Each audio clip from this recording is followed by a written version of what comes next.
gimana aku bisa masuk PhD di usia 21 tahun dan why you should not do that. Video ini kayaknya akan upload tanpa diedit atau editan apapun kayaknya karena aku gak ada waktu, tapi aku pengen upload video ini, so akan aku cut aja, tapi gak akan ada editan yang segimananya. Hai semuanya. Jadi sekarang jam 9:05 malam. Aku masih di kantor karena keretanya di cancel ya jam 9. Jadi aku masih mau nunggu sampai hampir jam 10 karena kereta selanjutnya ada jam 10. Selain itu mungkin aku bisa naik bus, cuman ya karena udah tutup laptop, aku buka lagi, cuman udah gak niat kerja, jadi bikin video aja lah. Kepikiran buat bikin video soal gimana ceritanya bisa start PhD di usia 21 tahun. How can I started my PhD when I was 21 years old. Aku sekarang 22, tapi waktu aku pertama kali mulai PhD itu aku hampir 22, jadi kayak masih 21 tahun. Sekitar 21 tahun 10 bulan. Ya, sekitar 21 tahun 10 bulan. Dan pasti pertanyaannya adalah how is that even possible gitu, kalau orang-orang bahasa Indonesianya tuh gimana gitu, kok bisa 21 tahun mulai PhD gitu. Aku sekarang sedang menjalankan PhD aku hampir tahun kedua di University of Trento, Italy. Di sini orang-orang Italia itu rata-rata start PhD kalau langsung ya, jadi fresh graduate dari master langsung PhD, itu berarti rata-rata sama kayak orang Indonesia lulus master. Jadi 24 tahun, berarti anggaplah langsung bablas gitu ya, kalau orang Jawa bilang langsung terus. Itu berarti 24 tahun akan start. Sedangkan aku start di usia 21 tahun, jadi 3 tahun lebih muda. Gimana ceritanya? Jadi aku masuk SD kecepatan di usia 5,5 tahun. Jadi dulu waktu tahun 2006-an itu 2005-2006 itu boleh masuk SD di usia 5,5 tahun. Beberapa SD nggak boleh, beberapa SD boleh, dan secara legal masih boleh.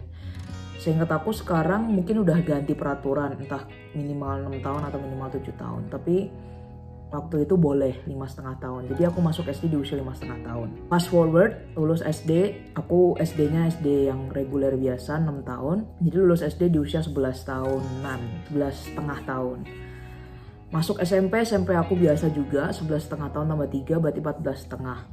14,5 aku masuk SMA, dan di SMA ini aku ambil program akselerasi. Jadi tambah 2 tahun, 14,5 tambah 2, 16,5. Jadi aku lulus SMA di usia 16,5 tahun.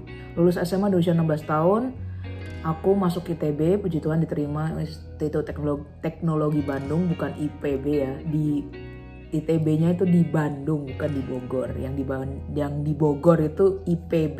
Di usia 16 tahun masuk di Sekolah Teknik Elektronik Informatika, jurusan Teknik Informatika setelah itu. Terus masuk usia 16,5 menjalani kuliah kan. Di tahun ketiga itu usia 19-an berarti kan ya, hampir 19 mungkin. Pokoknya hampir masuk tahun ketiga atau tahun ketigaan baru mulai awal-awal itu aku mikir, aku tahun depan udah harus mulai skripsi. Tahun depannya lagi udah lulus gitu kan. Aku mau ngapain habis lulus gitu. Aku belum tahu aku mau jadi apa sejujurnya ya. Waktu itu aku belum tahu aku mau ngapain. Akhirnya aku merasa belum siap buat keluar dari ITB. Aku merasa belum siap buat lulus, istilahnya gitulah. Caranya gimana biar aku bisa memperlama stay aku di ITB kan? Caranya bisa ada 2 cara gitu. Yang cara pertama adalah memperpanjang waktu skripsi. Jadi skripsi itu biasanya 1 tahun, tapi kan kalau kita molor bisa ya sebenarnya. Kalau di ITB kayaknya kalau nggak salah maksimal studi itu 6 tahun kan. Jadi sebenarnya boleh-boleh aja. Cuman jelas orang tua jelas tidak akan setuju, pasti ditanya buat apa, ngapain, lalala. Sudah malas berdebat, akhirnya pilihan kedua adalah program fast track ke master. Jadi program fast track itu paling gampang menunjukkan tuh gini, bachelor tuh atau S1 4 tahun, S2 itu 2 tahun. Biasanya seperti ini, program fast track itu seperti ini. Jadi ditumpuk yang tahun terakhir S1 dan tahun pertama S2. Jadi total jadi 5 tahun. Jadi aku nambah 1 tahun stay di TB gitu ya, maksudnya masih tetap kuliah, belum masuk ke dunia kerja tapi masih kuliah, nambah waktu 1 tahun. Tapi aku juga tambahan gelar gitu, dapat tambah gelar master gitu kan. Ya udah, orang tua setuju dan puji Tuhan dapat beasiswa juga. Jadi akhirnya aku ambil program ini dan tahun 2020 di usia 20 tahun aku lulus S1. Dan karena program ini tahun 2021 aku lulus S2 di usia 21 tahun 10 bulanan itu. Tahun 2021 banyak sekali hal yang terjadi. Aku ingat banget tanggal 30 Agustus itu adalah deadline buku tesis. Jadi otomatis aku fokus lah ya ngerjain buku tesis. Tapi ternyata tanggal 31 Agustusnya adalah deadline aplikasi untuk University of Trento, adalah universitas yang disarankan oleh pembimbing aku, dosen pembimbing saya ketika kuliah di ITB, karena saya cerita sama beliau kalau saya tertarik S3. Jadi selama 1 tahun masa pencarian dan masa berpikir itu di ITB, yang mana sebenarnya adalah saya menyelesaikan gelar master, aku kan mikir ya, aku mau ngapain gitu, habis kuliah mau ngapain, apa mau kerja di industri. Tapi kok sebenarnya kuliah saya kan informatika, kalau lulus jadi apa, jadi programmer, masuk industri gitu. Tapi kok nggak srek gitu ya, kayak ada yang ganjel gitu.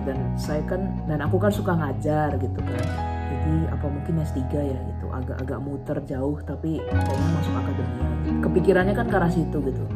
Tapi ya udahlah, dicoba aja, toh ada kesempatan. Tapi ya itu tadi, karena mepet sama deadline buku tesis, jadi dikerjain juga buru-buru banget. Aku masih inget banget ngerjain video pendaftaran itu, video aplikasi itu jam 4 subuh di hari deadline.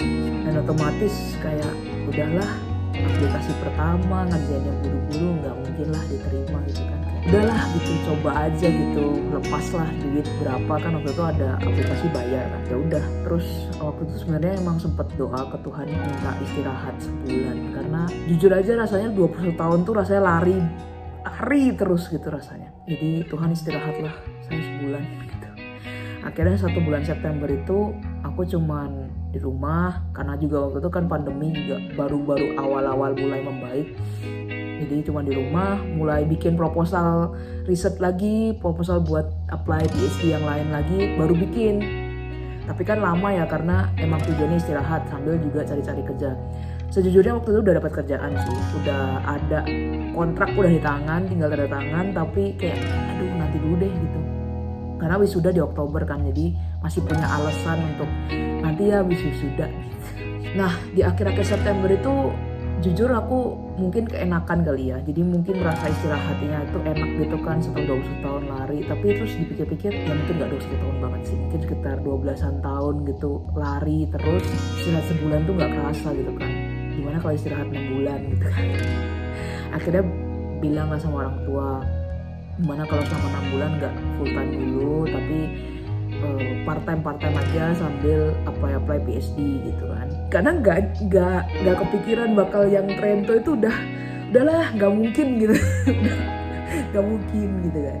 Nah terus tapi Tuhan tuh menjawab doa kan, jadi benar-benar tanggal 1 Oktober aku diterima di University of Trento di bawah bimbingan Profesor Fabio Masacci sebagai PhD student gitu. Jadi literally dikasih 1 bulan, mintanya 1 bulan, 1 September sampai 31 September itu literally 1 bulan.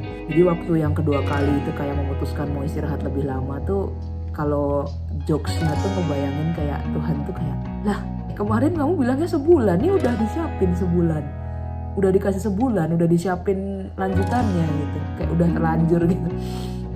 Ya itu jokes aja sih, cuman ya itulah cerita kenapa aku bisa 21 tahun masuk PhD, karena beberapa percepatan yang aku lakukan di tahun-tahun sebelumnya.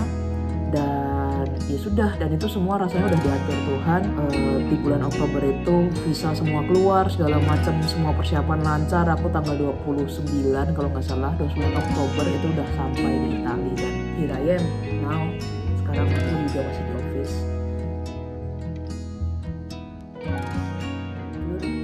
Aku kalau boleh merekomendasikan gitu ya, buat teman-teman yang masih sekolah, adik-adikku semua yang masih sekolah SD, SMP, SMA, kalau kalian lihat video ini dan kalian terinspirasi dari ceritaku dan pengen cepet-cepet juga, maksudnya pengen Axel atau pengen percepatan fast track, itu nggak masalah.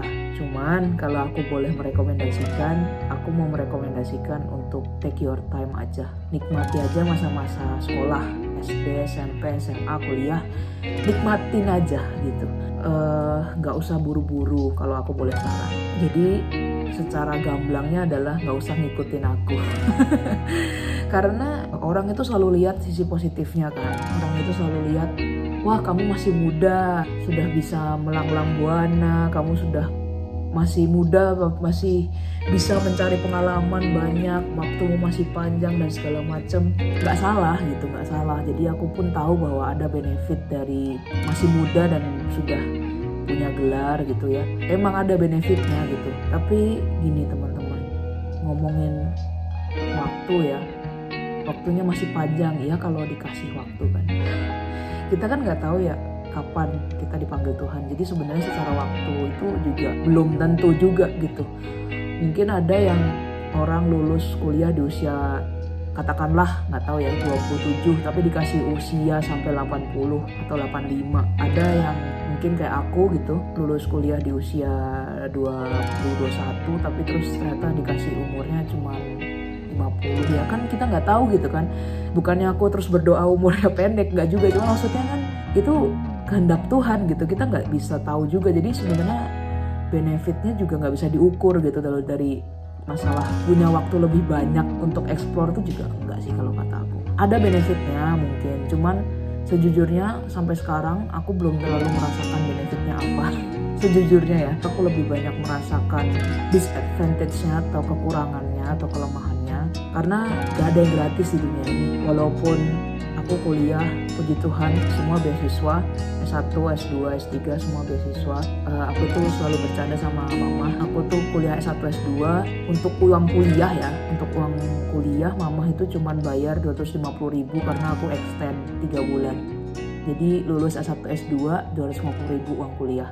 Ya orang tua pasti bantu untuk biaya hidup, tapi untuk kuliah cuman 250.000. Jadi ya itu bercandaan aja. Cuman bukan itu yang aku maksud. Jadi gak ada yang gratis teman-teman. Untuk aku bisa sampai di titik aku sekarang, di usia 22 tahun aku sudah hampir tahun kedua di PhD ku, itu gak gratis. Itu butuh perjuangan, air mata, struggles, hard work, kerja keras, terus malam-malam kurang tidur. Ya pasti teman-teman juga mengalami lah hal yang serupa gitu ya. Cuman aku merasa untuk bisa sampai di titik ini tuh banyak sekali hal yang harus dibayar gitu. Dan gak cuman yang tadi aku sebutkan, tapi 2 hal terbesar yang harus aku bayar gitu ya. Pembayaran terbesar yang harus aku bayar itu adalah pertama waktu sama keluarga. Aku dapat cashback waktu pandemi. Blessing in disguise dari pandemi adalah aku stay lama sama keluarga.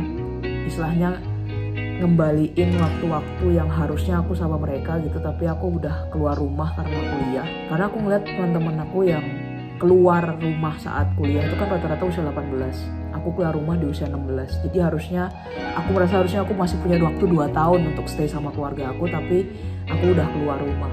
Dan 2 tahun ini rasanya dapat cashback waktu COVID karena aku pulang dan dapat kurang lebih hampir sama gitu 2 tahun. Jadi kayak berasa dapat cashback di bagian situ. Dan yang kedua adalah jujur mental health.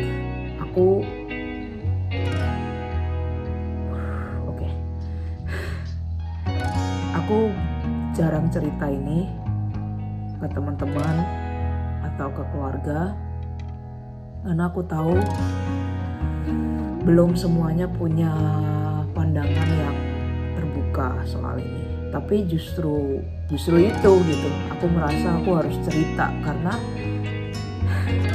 tidak semua orang yang tersenyum itu bahagia. Dan aku merasa mental health aku, kesehatan mental aku itu cukup menurun di masa-masa kuliah. Tapi mungkin ini bukan cuma hanya karena aku kecepatan ya, bukan cuma karena aku kemudahan. Ada berbagai faktor yang menyebabkan ini. Tapi aku merasa salah satu faktor yang mendukung, salah satu faktor yang istilahnya mendorong untuk mental health aku turun itu salah satunya adalah karena aku kemudahan. Selain itu, salah satu beban yang aku rasakan juga adalah kadang itu aku merasa orang berekspektasi ke aku seakan-akan aku sudah usia 3 tahun di atas aku, 25. Ya otomatis lah, karena kan rata-rata PhD tahun kedua 25 tahun. Jadi aku merasa harus menanggung ekspektasi untuk anak 25 tahun pada saat aku 22 tahun. Dan menurut aku itu suatu beban gitu. Menurut aku itu sesuatu yang kayak aduh bisa gak ya gitu kayak. Dan mungkin untuk orang yang di umur 25 tahun pun itu sudah ekspektasi yang besar gitu kan. Nah aku harus menanggung ekspektasi itu di saat aku usia 21-22 tahun gitu kan. Kayak aduh ya Tuhan, aku bisa gak ya. Pasti banyak lah pemikiran kayak gini. Jadi banyak juga beban yang ditanggung. Bebannya lebih ke arah beban mental, bukan ke arah beban finansial ataupun beban fisik, tapi lebih ke arah beban mental. Aku bersyukur masih survive sampai sekarang karena dukungan banyak orang. Ya karena berkat Tuhan, yang pasti yang jelas nomor satu adalah berkat Tuhan dan perlindungan Tuhan. Tapi juga karena berkat dukungan banyak orang. So intinya itu adalah cerita bagaimana aku memulai PhD aku di usia 20 tahun, hampir 22. Dan semangat buat adik-adikku, buat teman-teman yang masih sekolah, yang masih kuliah, ada struggle-nya masing-masing jurusan pasti punya struggle-nya masing-masing, dan tetap butuh kerja keras. Apa sih yang gak butuh kerja keras ya kan? Pasti butuh kerja keras, jadi semangat terus. Kalau kalian berharap mendapatkan inspirasi dari aku, jangan deh. Jangan niru aku deh, mending nikmati aja, take your time. Enjoy waktu sama keluarga selama mereka masih ada, selama masih bisa berada bersama mereka. Nikmati waktu-waktu itu, nikmati masa mudamu, dan semangat terus saja pokoknya. Jangan menyerah, karena kamu gak sendiri. Kalau ada apapun pikiran negatif yang datang, aku selalu punya prinsip bahwa tidak semua yang kita pikirkan benar itu adalah kebenaran. Jadi cross check lagi dulu, kamu gak sendiri. Cari bantuan, cari pertolongan kalau memang diperlukan. Jangan takut, karena tadi kamu gak sendiri. Banyak orang yang merasakan hal-hal yang serupa, mungkin gak sama persis tapi serupa. Dan semangat terus, karena kamu berharga. Hang in there, you can do this, you got this. Okay, so yep, that's my story. Aku mungkin akan cerita lebih jauh tentang my mental health condition in the next videos.